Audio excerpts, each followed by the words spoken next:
students, today we all are going to continue the chapter 2 of Hindi class 9th book Kritika. The chapter name is Mere Sang Ki Aurtein by Mridula Garg. So let's start to continue to read the chapter 2. बचपन, अब लेखिका बता रही है, बचपन में ही मुझे इस जुमले का भावार्थ समझ में आ गया था। कौन सा जुमला? जो उन्होंने पहले कहा था उनकी दादी ने, हम हाथी पे हल ना जुतवाया करते, हम पे बैल है। उस जुमले मतलब उस कहावत, जुमले का मीन्स होता है कहावत, उस कहावत का जो भावार्थ, जो अर्थ है, वो उन्हें बचपन में ही समझ आ गया था। वो बता रही है, जब देखा था कि हम बच्चों की ममतालू परवरिश के मामले में माँ के सिवा घर के सभी प्राणी मुश्तैद रहते थे। जब उन्होंने देखा था कि हम बच्चों मतलब जितने भी उनके घर में बच्चे थे, उनकी ममता वाली जो परवरिश होती है, जो पालन पोषण होता है, उसमें उनकी माँ के सिवा सभी जो घर में जितने भी लोग थे, सभी तैयार रहते थे। मुश्तैद मीन्स तैयार रहना। और दादी और उनकी जेठानियाँ ही नहीं, खुद मर्ज़ाद पिताजी भी उनके पालन पोषण करने में तैयार रहते थे। पर ठोस काम न करने का यह मतलब नहीं था कि माँ को आज़ादी का जुनून कम था। अब वो अपनी माँ के बारे में बता रही है कि ठोस काम ना करने का मतलब ये बिल्कुल नहीं था कि माँ को आज़ादी का जुनून कम था। वो उनके अंदर भरपूर था, अपने तरीके से वो उसको भरपूर निभाया करती थी। जाहिर है, जब जुनून आज़ादी का हो तो उसे निभाने भी आज़ादी से चाहिए। जिस चीज़ से पूछकर उसके तरीके से नहीं, खुद अपने तरीके से। जिस चीज़ से पूछकर मतलब किसी से भी पूछकर, एक दूसरे से पूछकर हमें उसे नहीं निभाना चाहिए, किससे करना चाहिए, अपने तरीके से निभाना चाहिए। हमने अपनी माँ को कभी भारतीय माँ जैसा नहीं पाया, इंडियन मदर जैसा उन्होंने अपनी माँ को कभी नहीं पाया। ना उन्होंने हमें लाड किया, मतलब उन्होंने कभी उनसे प्यार नहीं किया, ना हमारे लिए खाना पकाया, और ना हम अच्छी पत्नी बहू होने की सीख दी। उन्हें कुछ नहीं सिखाया। कुछ अपनी बीमारी के चलते भी वे घर बार नहीं संभाल पाती थी। उन्हें कुछ बीमारी थी, उसके चलते भी वो घर बार नहीं संभाल पाती थी। और कुछ उनमें ज़्यादा हाथ उनकी अरुचि का था, मतलब ज़्यादा घर बार न संभालने का जो कारण बताया है लेखिका ने। वो कहती है कि उनकी माँ को घर बार संभालने में कोई रुचि नहीं थी, कोई इच्छा नहीं थी। उनका ज़्यादा वक्त किताबें पढ़ने में बीतता था, बाकी वक्त साहित्य चर्चा में या संगीत सुनने में। वे ये सब अपने बिस्तर पर लेटे लेटे किया करती थी। फिर भी जैसे मैंने पहले कहा था, हमारे परंपरागत परंपराओं से जो भरे हुए दादा दादी या उनकी ससुराल के अन्य सदस्य उन्हें ना नाम धरते थे, ना ही उन्हें ताना कसा करते थे, ना उनसे आम औरत की तरह होने की अपेक्षा रखते थे। वो उनसे कोई भी उससे मतलब काम करने की या फिर किसी भी जिम्मेदारी को निभाने की अपेक्षा नहीं किया करते थे। उनमें सबकी इतनी श्रद्धा क्यों थी? अब लेखिका पूछती है कि काम ना करना, घर की अच्छी बहू बनकर ना दिखाना, या पत्नी बनकर ना दिखाना, फिर भी सबकी उनमें इतनी ज़्यादा श्रद्धा, इतना ज़्यादा उन पर विश्वास क्यों था? जबकि वह पत्नी, माँ और बहू किसी प्रचारित कर्तव्य का पालन नहीं किया करती थी, जबकि वो किसी भी अपनी रिस्पॉन्सिबिलिटी को नहीं निभाया करती थी। साहबी खानदान के रोब के अलावा मेरी समझ में 2 कारण आए हैं। साहबी खानदान की से तो वो ताल्लुक़ रखती थी क्योंकि उनके पिताजी साहब आदमी थे। ठीक है, वो एक कारण हुआ। उसके अलावा लेखिका के समझ में 2 कारण आए। फर्स्ट वन इज़, वे कभी झूठ नहीं बोलती थी। वे एक एक की गोपनीय बात दूसरे पर ज़ाहिर नहीं होने देती थी। पहले के कारण उन्हें घरवालों का आदर मिला हुआ था, दूसरे के कारण बाहर वालों की दोस्ती। उन्हें बाहर वालों की दोस्ती मिली हुई थी। उसके बाद इसकी भी एक समरी है, उसे भी रीड करते हैं। लेखिका के अनुसार उनकी माँ में देशभक्ति और स्वाधीनता को कूट-कूट कर भरा गया था, परंतु व्यावहारिक रूप से वे ऐसा कोई कार्य नहीं करती थी जिसमें देश के लिए कुछ करने का जुनून या जोश हो। उन्होंने अपने बच्चों को पास बिठाकर कभी प्यार नहीं किया और ना ही कभी उनके लिए खाना बनाया। उनका अधिकतम समय किताबें पढ़ने में गुजरता था, बाकी समय साहित्य चर्चा में या संगीत सुनने में तथा बिस्तर पर लेटे-लेटे बीतता था। मेरी समझ में ये साहबी वाले खानदान से ताल्लुक़ रखने के कारण के अतिरिक्त ईमानदारी, ऑनेस्टी, और मितभाषी मतलब जो कम बोलता हुआ व्यक्ति हो, वे कभी झूठ नहीं बोलती थी और एक दूसरे की बात कभी ज़ाहिर नहीं होने देती थी।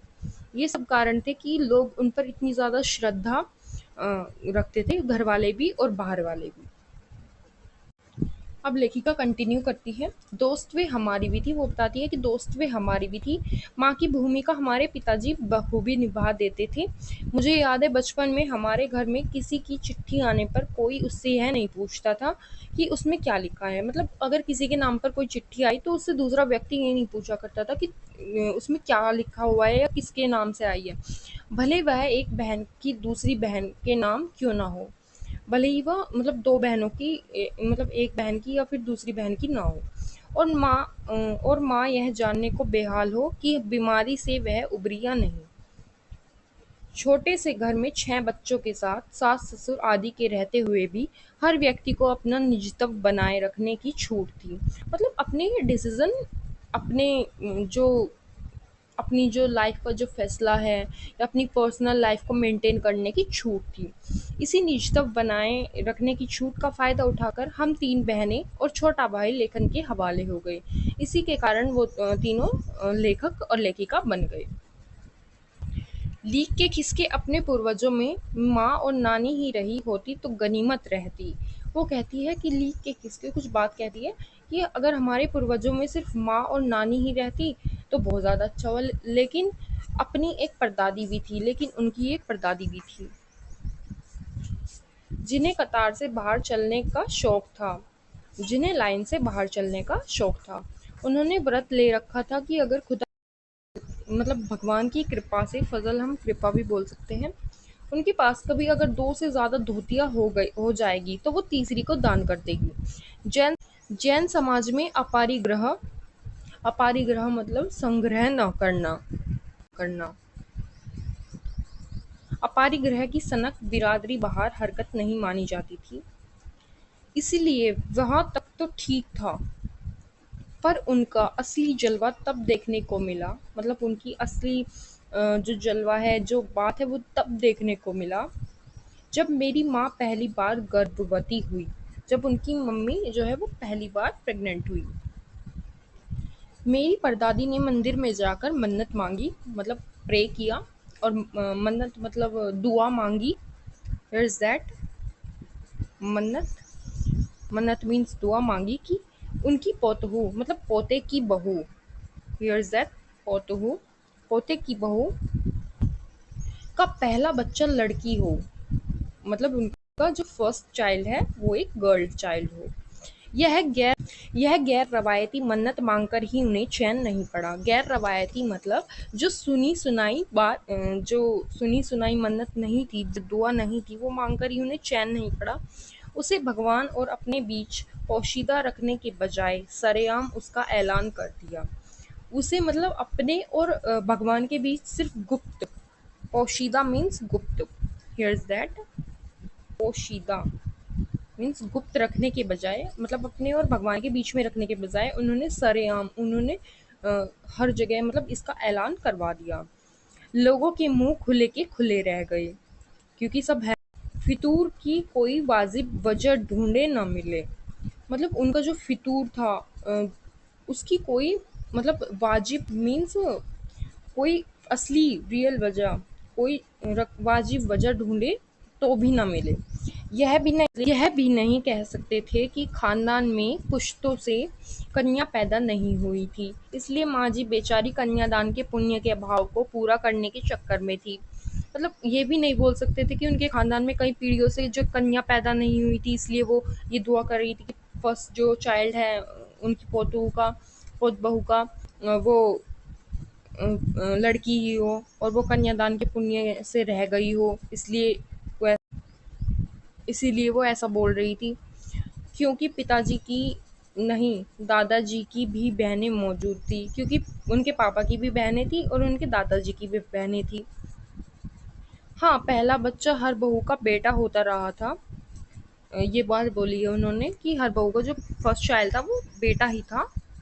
खैर, माँ जी ने अपनी तरफ से कोई सफाई नहीं दी, लेकिन उनकी जो परदादी थी उन्होंने अपनी तरफ से कोई सफाई नहीं दी, कोई क्लैरिटी नहीं दी, बल्कि बस बदस्तूर मंदिर जाकर मन्नत दुहराती रही, बल्कि उसमें जाकर अपनी दुआ को दोहराती रही।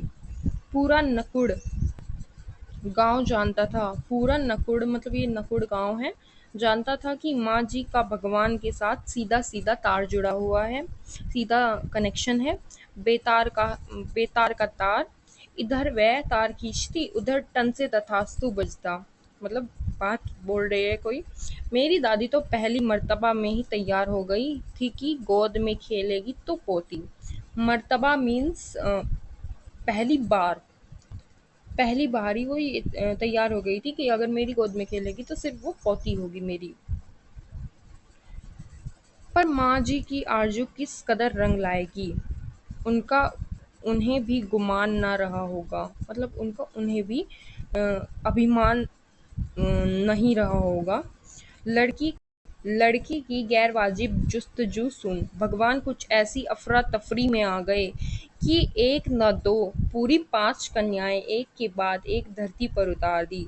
मतलब उनके बाद एक कन्या नहीं दी भगवान ने, भगवान भी वो बोलते हैं कि ऐसे अफरी तफरी में हो गए कि उन्होंने एक के बाद एक 5 पूरी 5 लड़कियां धरती पर उतार दी। उन्होंने मांगी एक थी, हो गई 5 है। प्रस्तुत आवरण में लेखिका ने स्पष्ट किया है कि ईमानदारी और मितभाषिता के कारण ही मेरी माँ को घर के बाहर घर और बाहर दोनों जगह आदर प्राप्त था। ईमानदारी, ऑनेस्टी और मितभाषिता कम बोलने के कारण ही उनकी माँ को जो है घर के अंदर भी और घर के बाहर भी दोनों जगह सम्मान प्राप्त था। बचपन में ही हमारे घर में किसी की चिट्ठी आने पर कोई उससे नहीं पूछता था कि उसमें क्या लिखा है, भले वह एक बहन की दूसरे बहन के नाम क्यों ना हो। हमारे घर सभी को, चाहे वह छोटा हो, बड़ा हो या फिर बुजुर्ग हो, अपने ढंग से जीवन जीने की आज़ादी थी। दूसरे ओर परदादी के पास दो अ, से ज़्यादा धोतियाँ यदि हो जाती थी तो वे एक को दान कर दिया करती थी। इसी स्वभाव के चलते वे भगवान के मंदिर में जाकर खुलेआम मन्नत मांगती थी कि मेरी पोतों को कन्या हो, जबकि ऐसा नहीं था कि मेरे खानदान में पहले लड़कियां नहीं थी। ईश्वर ने कुछ ऐसा किया कि लगातार 5 कन्याएं इस घर में पैदा कर दी। सो स्टूडेंट्स, इस वीडियो में इतना ही। अब हम कंटिन्यू करेंगे नेक्स्ट वीडियो में। So thank you for watching our video.